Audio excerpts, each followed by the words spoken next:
ငါးပြစ်တဲ့တနက်ကြီးယူပြီးတော့ခလေးကိုပြစ်တာကြောက်တယ်နိုင်လို့ခလေးကိုလှုပ်နေပြီးလာကြပါအောင်ပြကြပါအောင်အဲ့ဒါဖြစ်တာအဲ့ဒါအကြီးကောင်တော့ကလည်းအဲ့လိုလှုပ်တယ်ဟိုအလက်ကောင်တော့ကလည်းအိတ်နေတဲ့ဟာကိုလှမ်းနေထိုးတာအောက်မှာစောင်းနှစ်ခေါက်ခံနေတာတော့အိုက်ဆောင်ကနေပေါက်ပြီးတော့ခလေးပိုက်ကိုလက်တစ်စစ်လောက်လှန်စုသွားတယ်။ဝင်းကြီးလာကြပါဦးလုံးကြပါအောင်ကျမသားတွေ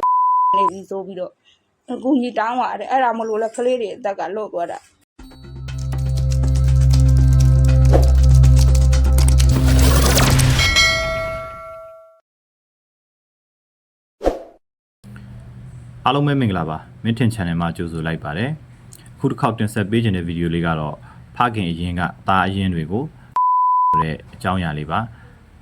ဒီအကြောင်းအရာလေးနဲ့ပတ်သက်ပြီးပထမဗီဒီယိုကိုကျွန်တော်ရဲ့ channel မှာတင်ထားပါတယ်မိတ်ဆွေတို့အနေနဲ့ဝင်ရောက်ကြည့်ရှုလို့ရပါတယ်အခု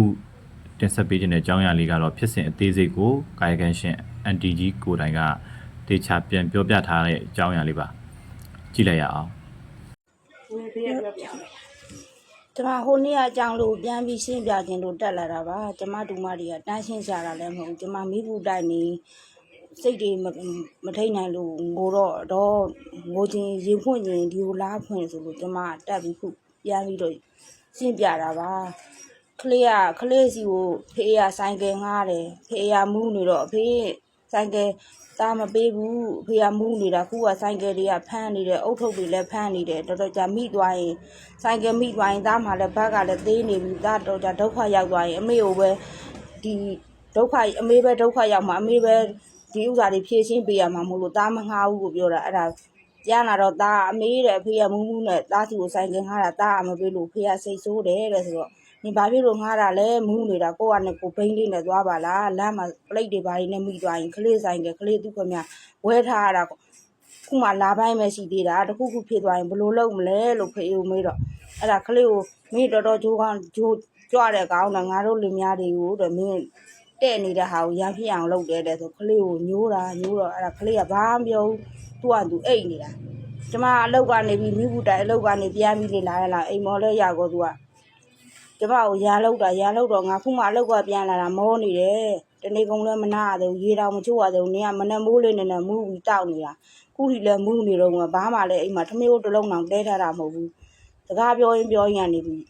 လင်မယားတွေထပြီးတော့တာပေါ့သူကကျမကိုလက်သီးတွေနဲ့ဒီပါးတွေကိုထိုးတယ်ဒီမျက်လုံးတွေကိုတွေးကြည့်ဥအောင်ခြေထောက်တွေနဲ့ကန်တယ်ဆိုတော့အဲ့ဒါနဲ့ကလေးကသားကြီးကောင်ကထမင်းစားနေရတယ်အတေးဝင်လာပြီးအိမ်ထဲကိုအဖေအဲ့လိုမလုံးနဲ့အဖေလွန်ပြီနော်အဖေအဲ့လိုမလုံးနဲ့အမေပေးမန်းလာတာအဖေကနေပြီးတောက်ပြီးအေးသေးနေဆိုမင်းကငါဘာစကားပြောတာလဲမင်းကငါမကျေနပ်နဲ့မင်းဆိုဓာတ်ဆွဲတော့ဆွဲတော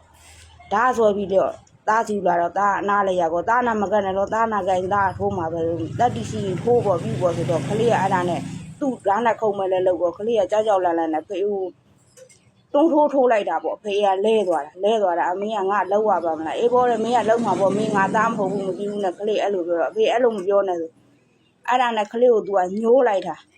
မင်းနဲ့ငါနဲ့တွေ့မဲတယ်မင်းမျက်လုံးနှလုံးမနဲ့ဖြင်ကအလင်းမရသေးရဘူးလို့သူသားတော့လောက်တော့မဲဆိုတော့ကိုကတိနေတယ်မေးဆိုတော့တိနေတော့ညဘက်တက်ကြလို့ရောက်တော့ तू ကလူကြီးတိတ်ချိန်တန်းကြကမှငါပြစ်တဲ့တနက်ကြီးယူပြီးတော့ကလေးကိ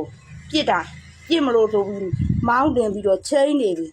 ဟိုကလည်းပဲသူ့ကိုအလင်းမပေးတာနဲ့ဆိုအတင်းအိုက်တနက်ကြီးဆွဲလို့ကိုမှန်လဲမှန်ဆိုပြီးတော့အတင်းဆွဲလို့ပြီးအိုက်တနက်ကိုယူပြီးလှုပ်ပလိုက်တာအဲ့ဒါနေကလေးကိုဘာလုပ်ထားလဲဘလို့လုပ်ထားလဲနေသားသမီးကိုအဲ့လိုမျိုးကြီးလုပ်ရသလားဆိုပြီးတော့ကိုကအဲ့ဒါသူ့ပြောတာပြောအဲ့ဒါလင်မယားချင်းနေတဲ့ဆက်အနာအလူတွေလည်းကျမအကူကြီးတောင်းရတာဗောကိုတယောက်တည်းမနိုင်လို့ကလေးကိုလှုပ်နေပြီးလာကြပါအောင်ပြကြပါအောင်အဲ့ဒါဖြစ်တာအဲ့ဒါအကြီးကောင်တော့ကလည်းအဲ့လိုလှုပ်တယ်ဟိုအလက်ကောင်တော့ကလည်းအိတ်နေတဲ့ဟာကိုလှမ်းနေထိုးတာအောက်မှာစောင်းနှစ်ခေါက်ခံနေတာတော့အိုက်ဆောင်ကနေပေါက်ပြီးတော့ခလေးပိုက်ကိုလက်တစ်စစ်လောက်လှန်စုသွားတယ်အဲ့ဒါကျမဘယ်သူမှမပြောဘူးကိုကလည်းကိုခလေးကိုကြိတ်ပြီးတော့ပဲလှုပ်ပေးတယ်သားသမီးနှစ်ယောက်စလုံးကို तू ကငါသားတွေမဟုတ်ဘူးမင်းတို့ကငါသားမဟုတ်ဘူးဆိုလိုက်မူးလာလိုက်သားသမီးတွေကိုအဲ့လိုနှိမ့်ဆက်လိုက်နှိမ့်ဆက်တော့ကျမလည်းခုတော့မခံနိုင်တော့ဘူးကျမကိုဘလောက်ပဲနှိမ့်ဆက်နေတယ်တကားပိတ်ပြီးအိမ်ထဲမှာလက်မျိုးဖြစ်ပြီးတော့ခြေထောက်တွေနဲ့ကမ်းရံပြီးရိုက်နေတာတောင်ကျမတင်းချင်းခံပြီးသူ့ကိုပေါင်းလာခဲ့တာကလေးတွေမျက်နှာလည်းရှိတယ်ဆိုပြီးကျမပေါင်းလာခုဟာသားသမီးတွေကို तू ကဖေးအရင်တယောက်ကတော့အဲ့လိုပြန်ရတော့ကျမခုကလက်မခံနိုင်တော့ဘူး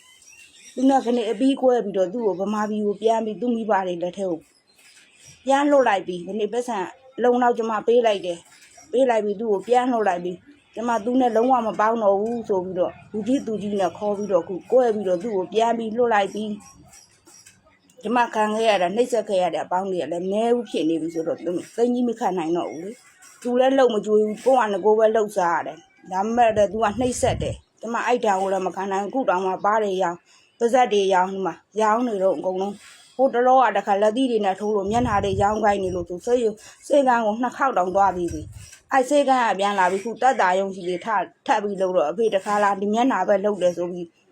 သားဆိုတော့ဘယ်ခံမလဲမအေးဘူးဒီလောက်နှိမ့်ဆက်နေတော့လဲလောက်တာပေါ့သူကလည်းပဲဆွဲတာဟိုတုန်းကလောက်တာမဟုတ်ဘူးဒါပေမဲ့သားကိုသူက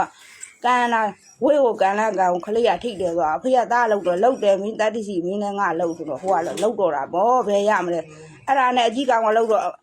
အလက်ကောင်ကလည်းထလာပြီးဒုတ်တစ်ပြက်ထားတစ်ပြက်တွေနဲ့ဖြစ်တော့ကျမကကြားရရနေဆွဲရတာပေါ့သားလေးတို့မလောက်ကြနဲ့အဲ့ဒါသူ့ပါဇက်ကတာဖေးမဟုတ်ဘူးပြောတာနင်တို့ဖေးရင်နင်တို့ကန်ကြီးထိုက်မယ်ဖေးကိုသားတွေမလောက်ကြပါနဲ့ဆိုကျမဆွဲတာဆွဲရင်နဲ့တကားကြောင်ကိုသူကတွန်းလိုက်တာကျမတကားကြောင်မှာတတိတွေတောင်လစ်တယ်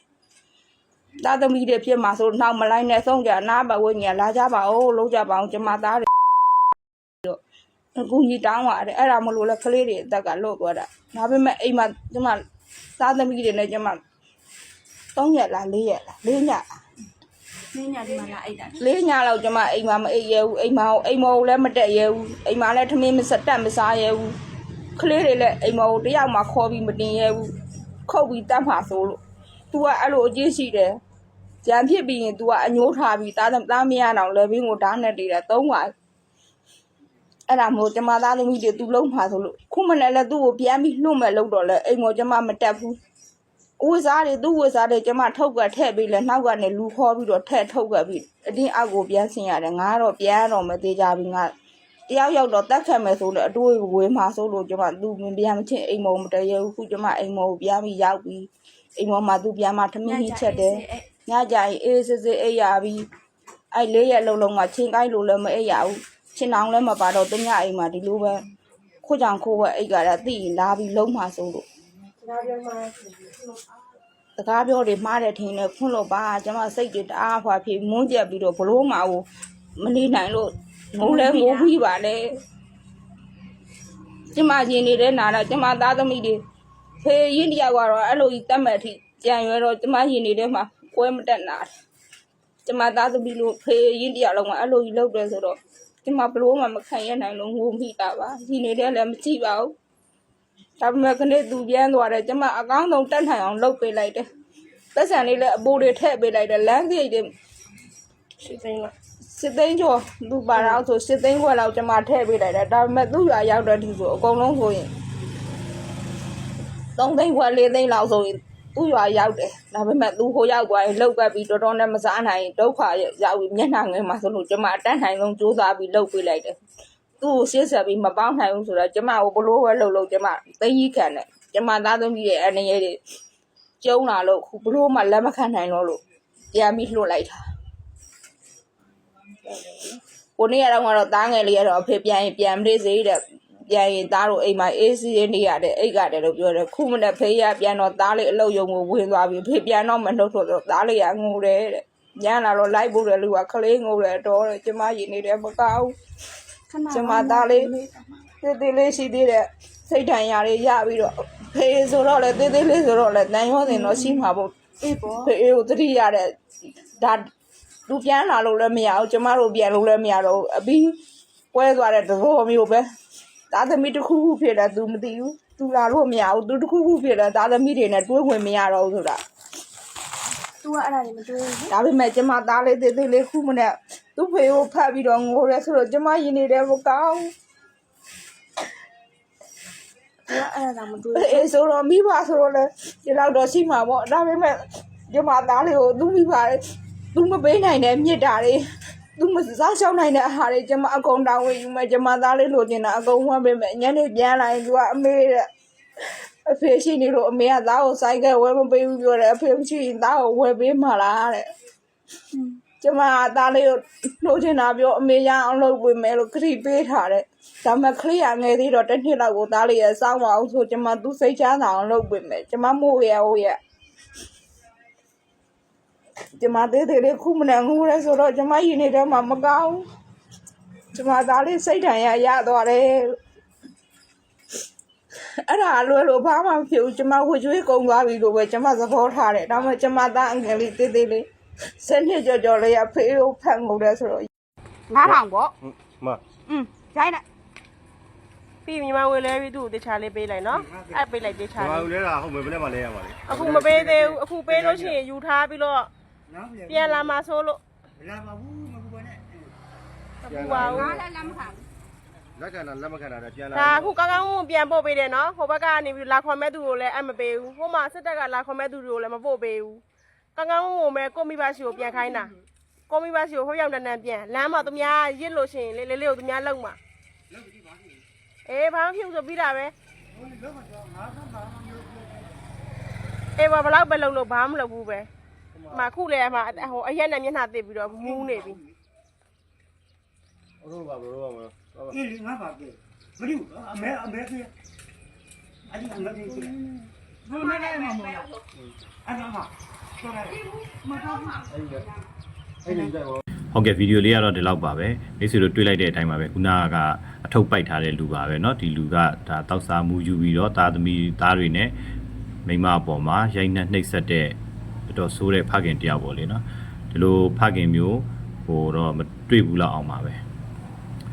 ကိုယ့်ရဲ့သားရင်းတွေဇနီးမယားကိုတော့မှအညှို့တေးတွေနဲ့ကြံရွယ်တယ်လုပ်တယ်ဆိုတော့တော်တော်တော့ဟိုမကောင်းတဲ့လူပေါ့เนาะမိတ်ဆွေတို့အနေနဲ့လည်းမိတ်ဆွေတို့ရဲ့အမြင်ကို comment မှာဝင်ရောက်ရေးသားသွားလို့ရပါတယ်ဗီဒီယိုလေးကတော့ဒီလောက်ပါပဲကျွန်တော်ရဲ့ channel လေးမှာအခုလိုမျိုးစိတ်ဝင်စားစရာအကြောင်းအရာတွေဘုသူတရစရာတွေသတင်းချက်လက်တွေတည်ထားတဲ့အရာတွေကိုစင်စက်မပြတ်တင်ဆက်ပေးသွားမှာမို့ channel လေးကို subscribe နှိပ်ခဲ့ပြီးတော့ notification ခေါင်းလောင်းလေးနှိပ်ပြီးတော့ notification လေး on ခဲ့ဖို့လည်းမြတ်တရခံချင်ပါတယ်ကြည့်ရှုပေးသူအားလုံးကိုလည်းကျေးဇူးအများကြီးတင်ပါတယ်